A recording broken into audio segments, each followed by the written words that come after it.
L'AS Nancy-Lorraine se déplace demain au stade Guy Piriou du côté de la Bretagne pour y affronter l'US Concarneau, l'actuel leader de National. Salut tout le monde, c'est Mathieu, j'espère que vous allez bien. On se retrouve aujourd'hui pour le retour des avant-matchs de l'AS Nancy-Lorraine et pour le compte de la 4e journée de National. Les hommes d'Albert Cartier se déplacent chez l'US Concarneau, l'actuel leader de National. Avec 7 points, ils sont à égalité de points avec le Red Star, 2 victoires, 1 nul. Du côté des Rouges et Blancs, c'est un début de saison beaucoup plus chaotique, beaucoup plus compliqué, avec une 17e place, un petit point de défaite et un nul. Les hommes donc d'Albert Cartier se déplacent avec un seul petit point dans leur bagage en Bretagne face à une équipe en confiance, une équipe qui ne s'est pas pris beaucoup de buts, qui en a marqué pas mal et qui veut absolument remporter cette rencontre. Nous aussi, on doit la remporter, on doit absolument gagner pour lancer notre saison, aller chercher ce déclic qui pourra réellement derrière faire preuve tout simplement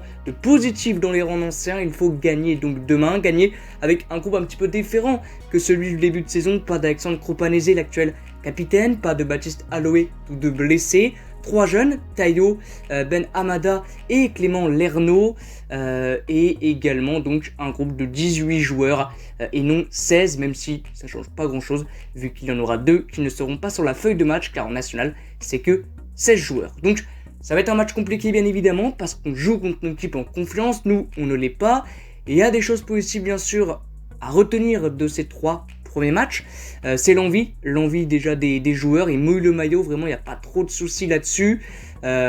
C'est aussi quelques phases techniques intéressantes, vraiment plutôt intéressantes entre Lamine Cissé, entre les Ninanguis, Alexandre Cropanese aussi qui propose des choses assez bonnes, Nail El Ainaoui, Baptiste Moisan aussi, deux joueurs que j'aime beaucoup au milieu de terrain.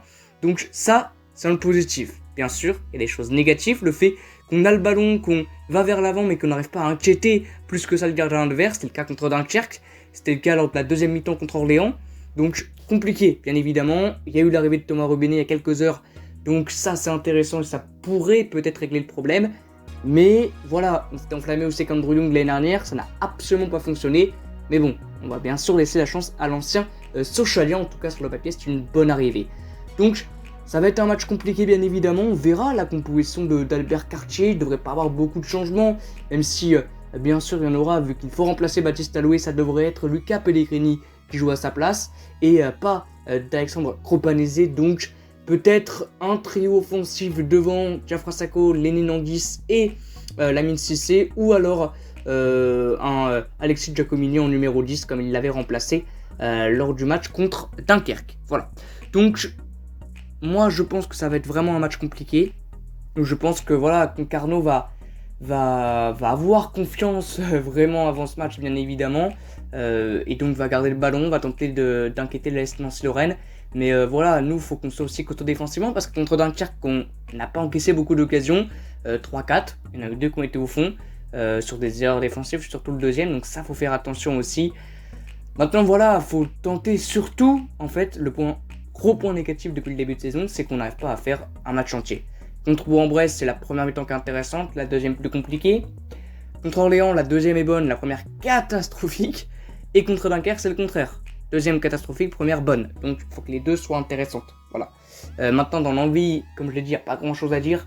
À l'image des joueurs comme Baptiste Moisan, Nail El Ainaoui, le jeune Jules Mendy aussi, c'est assez intéressant. Bien évidemment, il y en a d'autres, bien sûr. Il n'y a pas grand chose à dire sur le fait qu'il mouille le maillot ou non par rapport à l'année dernière. Voilà. Donc pour finir, un petit prono.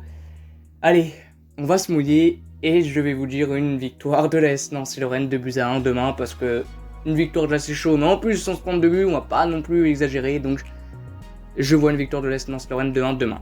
Voilà, n'hésitez pas à vous dans l'espace commentaire à mettre votre avis sur le début de saison de l'AS Nancy-Lorraine et sur le match de demain et votre prono bien évidemment. Donc moi je vous dis à bientôt. On se retrouvera pour l'après-match de la rencontre.